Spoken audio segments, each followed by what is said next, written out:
บ่วันนั้นสองเฮา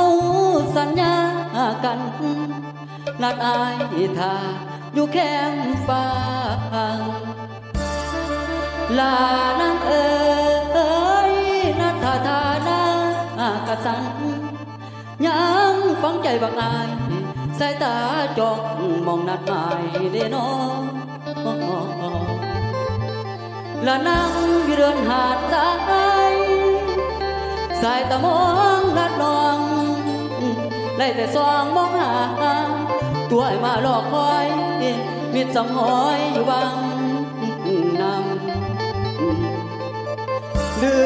มกูวันสองเฮาเบาน้องหูเบาไปทางอื่นปล่อยไอ้ยืนท่าน้องของแล้วก็บ่เห็นหลอกเด้น้องโอ้ยนี่น้อง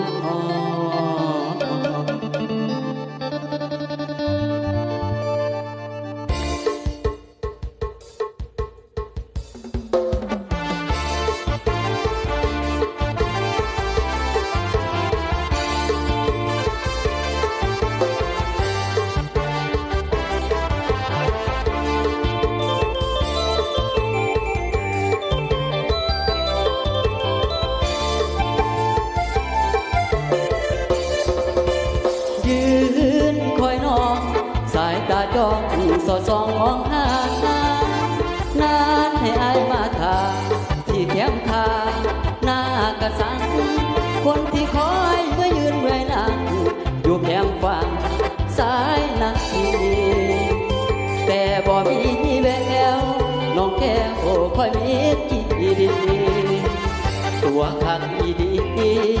คนดีเอายังเห็นใจสัญญาไว้เมื่อเดือนไว้แต่น้องคุณสัญญาไว้เมื่อลืมไว้แต่น้องบุญสงกรานต์ปีนี้บ่มีเจ้าไปลังเอาเจ็ดหมู่เจ้าเขามวนชวนหัวแต่ว่าตัวกองตายห่วงอายแต่น้ำนกมองสองฟ้าฟังร้อนเด็ดหน้ากระสันนั้นมันบอกกัน